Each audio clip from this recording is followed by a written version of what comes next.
Well, things got a little bit crazy when I was working on the car the last week or two in the shop here. I had so many different projects going on at once with all of the plumbing and exhaust and everything like that, that all my tools got spread out all over the place. So I had to take a quick second to clean everything up because I'm at a spot now where I'm gonna move on to a new project.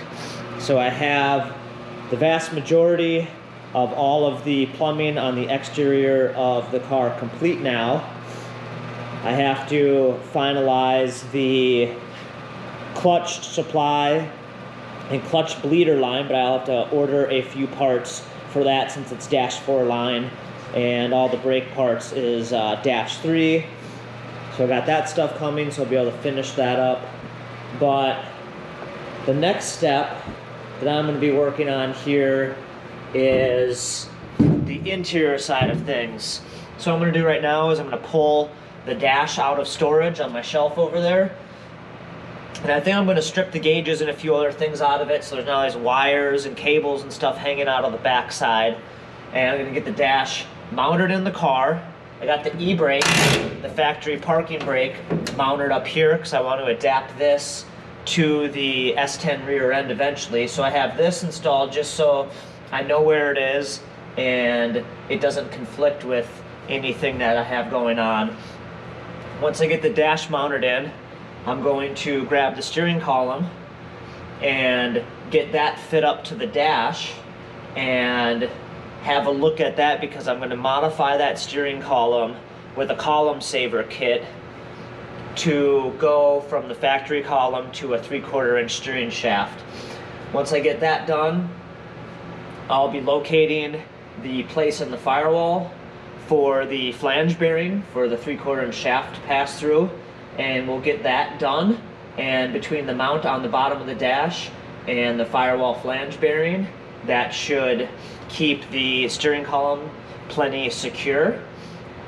I want to get the column mounted first, or at least have an exact idea of where it's going to go, because I want to do the brake pedal and the gas pedal as well. So gas pedal will be first, and then that will kind of dictate with the column where the brake pedal assembly can go and what I need to do to modify the actual pedal itself. If I need to bend the bracket that goes down to where the pedal pad is to clear the column or anything like that. Once I get the brake pedal mounted, I can mount the booster and the master cylinder up, and then I'll fabricate a mount for the proportioning valve, and then I can plumb the rear brakes and front left and front right brakes up to that proportioning valve, and then the brake system will be complete at that point. And after all that's done, I'll be able to figure out a hanging clutch pedal to order, and I'll get that ordered up along with everything else that I have sitting in my shopping cart on the Summit Racing website there. And so that's today's plan. Hopefully I can get all that accomplished, but really in no hurry. I'd rather do it right than do it fast. So let's get started.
I've been working on the dash, as you saw, and I got all the steering column components out. So the dash has been stripped down basically to a shell. I left the light switch in just because I don't want to damage this knob pulling it off for now. And I left the glove box in and found the screws that were required to actually mount it because it was just loose. And so I have my spare steering wheel, which matches really good. So even though this didn't come from the car, so I may end up using this. It's just got some scratches and whatnot. But so I got my steering wheel out here. I have the original steering column here, and I stripped it down to just the bare column. And my plan was to use this I Did It column spacer that has the right ID for this OD, and I could paint this so it doesn't look too conspicuous or leave it as is. I didn't have this piece, at least I thought I didn't, and I've been looking forever to find one, and I never found one on eBay, and the couple people on Instagram that I got a hold of that said they had them, when it came time to give them money, they wouldn't take my money. So anyways, I was looking through all my parts in my boxes over there for these screws, and I found this guy, and I also found this guy. So I cleaned this up, and the plan was to just use the original column drop, and I was going to chop this tube off of it and weld that hole closed, and discovered that this U-bolt was much too short. So I don't know, I'm assuming this is an off-the-shelf part that the old owner got, I don't know, whatever. It fits in here, but it's too short. So I went ahead, I grabbed some all thread, and I made one. It's not perfectly symmetrical, but it fits inside of here and is long enough to go through and go through the dash here. So I got this all figured out. Then I was looking at how this mounts and everything. This goes up to this right here, and that's where the original column shifter was, which is over here, all taken apart. And I got to thinking, I kind of like how this looks on top of the steering column here, and I can make an adapter here in the end and maybe mount like a compass or some type of accessory right on here. And so that I think will be kind of a cool trick little thing. So I'll keep this. This just bolts right here to the column. So I got all that stuff figured out now. This is the original shaft that goes through the column. And so we'll be welding onto this extra length of 3/4 inch tubing to go through our Firewall flange bearing that will mount on the Firewall. And I have one more U-joint, and then I have some lock collars here, some shaft collars. So I got all the components I need. This right here is a CPP billet column saver.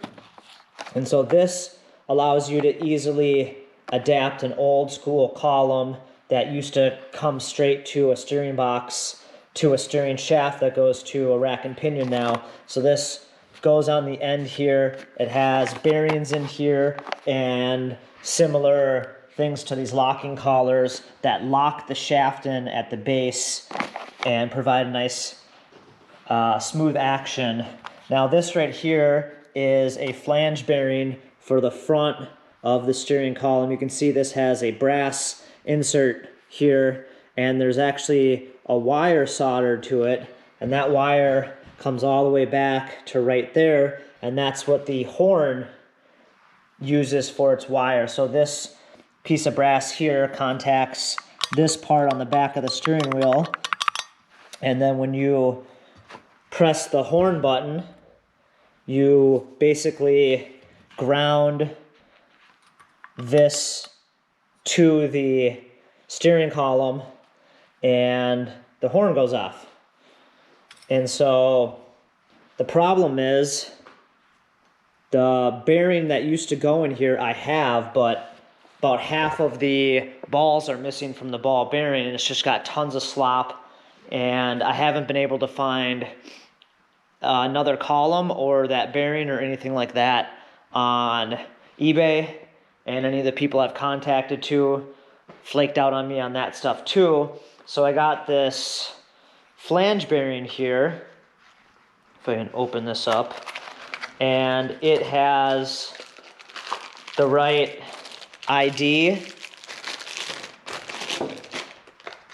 This has the right ID to go in the steering column and has that flange on it, so it will butt up against there, and then I'll probably end up epoxying this in place, or maybe just a quick little TIG tack in 2 spots. If I did that, it would be removable down the line without too much fuss. But this has a 3/4 ID, which will work with the original steering shaft. And I'm gonna lose the functionality of the horn, I believe, but I have been trying to figure out a way around that, and I think I can make that happen. So today, we need to get this bearing installed in the front, get the column saver installed on the back of the column, and modify the original shaft to be longer so that it pokes through the firewall. But first I'm going to get the dash mounted in the car, and then I'm going to get the column, just empty, bare, mounted to the dash, and I'm going to use that to figure out where the 3/4 inch shaft is going to go through the firewall so that I can mount this firewall flange bearing. So after I get all of this stuff fabricated, I can just mount it back up and it's good to go, and then I can build the steering shaft from the column to the rack and pinion, and then the steering system will be done. And that'll be huge because, like I said earlier, then I can go and mount the gas pedal and the brake pedal and make sure that it's clearing the column and everything associated with it. And then I'll be able to measure for that clutch pedal. So we're making good progress here, and I'm getting excited. The snow is melting outside. Right now is, what is it? It's February 27th right now. Being in Minnesota, it's obviously winter. There's snow all over the place. We just got out of like a 2-week cold freeze a week ago, where it was high temps below 0 or like 2 or 3 degrees for basically 2 weeks. And now it's like 45 degrees outside. It feels like t-shirt weather. It's absolutely insane. So I'm super motivated to get as much stuff done as I can so that we can be testing this thing out when the roads clear up. So I'm going to go get the dash in, then we'll start working on that steering column.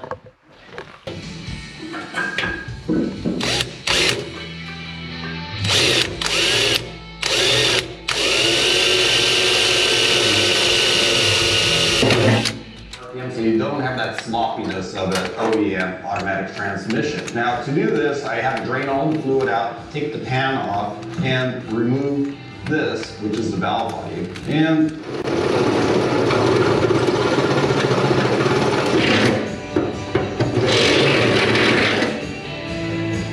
And then hopefully by the end of the day, we'll get the transmission bolt. It won't drop all the way. That won't happen. You can forget about that. Because you have to expand the snap ring, and it just drops right on. It goes right.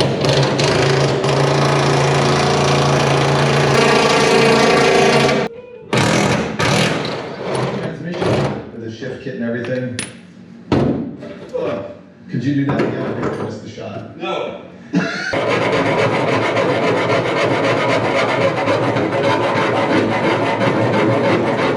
In here, I got some cheapy generic like drop springs. I don't know how much, but at Speedway in Nebraska, they sell this fabricated 4/9-inch housing in a variety of widths, and it comes with Curry 31 flat axles and for $6.99, which is a high-performance automatic transmission system ever. Plastic. Look at that. Isn't that cool? Now.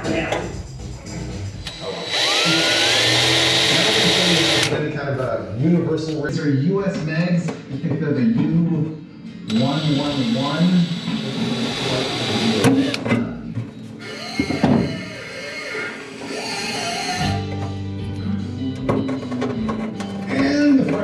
electrical system because it's brand new and you just spent all that money. But you know what? A lot of times it's green. You don't like it. Okay, doke, as you saw, I got the Firewall flange bearing located, and I used a Mittler Brothers 1 3/4 inch dimple die to punch the hole in the firewall. And the reason for that is, as you can see, it forms a perfect, beautiful flange here for the steering shaft to pass through, because the flange for the bearing perfectly fits inside of the dimple. So it's just a really nice clean way to have it go through the firewall there. Then I always do a little extra trickery and throw some riv nuts or nutserts into the one flange. That way from the engine side you can bolt this thing in.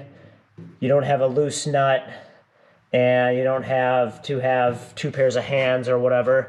I kept the longer side of the bearing on the inside with the set screws just for cosmetic reasons. It doesn't really matter, I don't think, if it's on the inside or the outside. Have it on the inside here. Now the next step is to modify the column. So I have the CPP Billet steering column saver.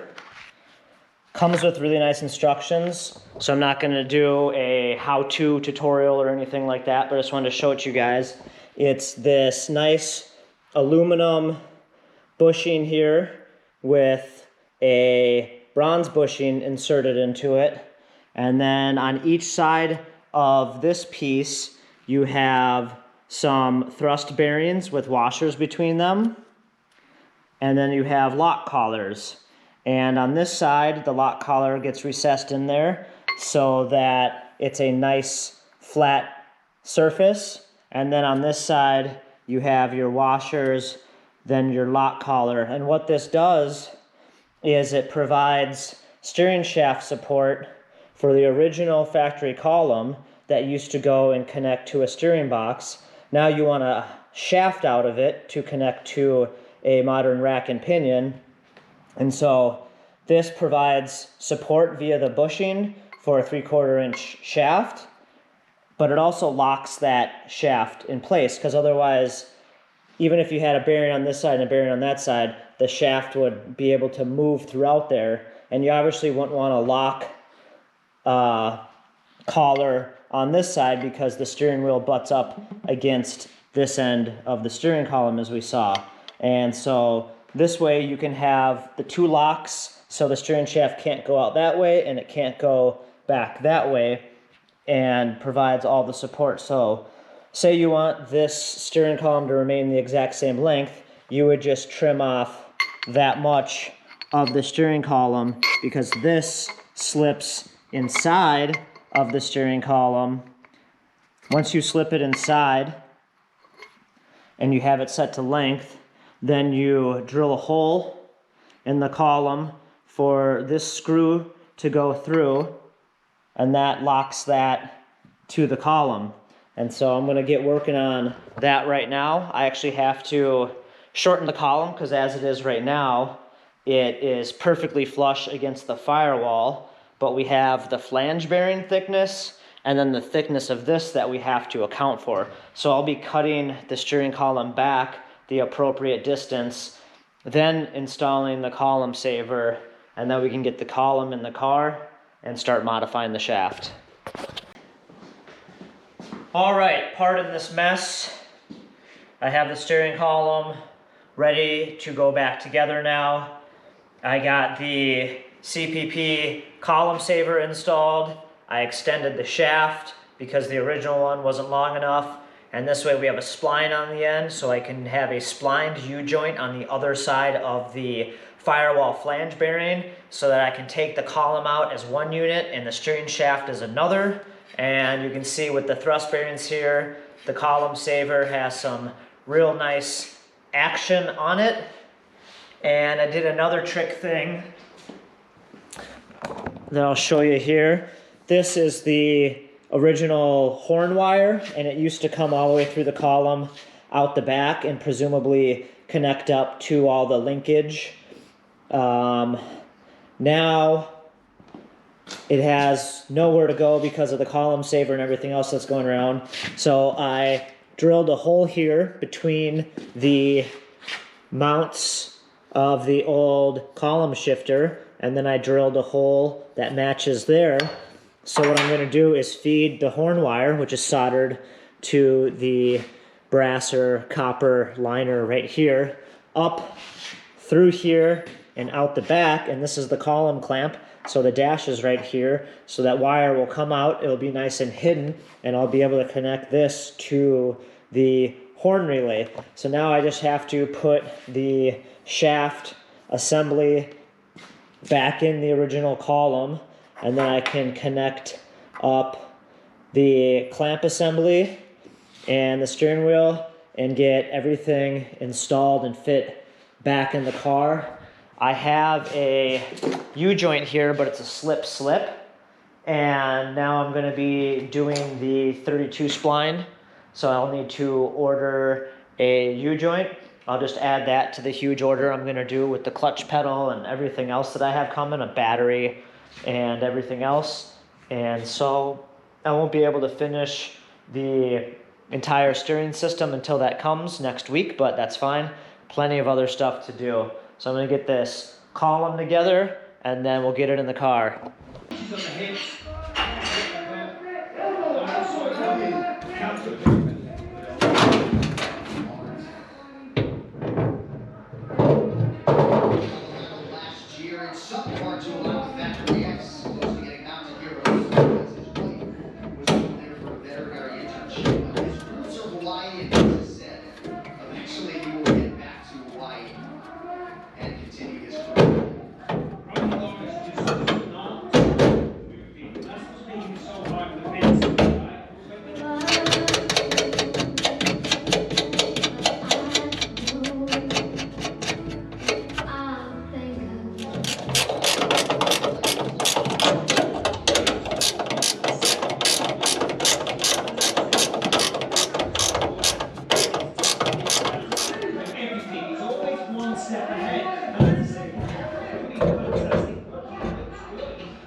Walter, he peed on my rug. He peed on the dude's rug.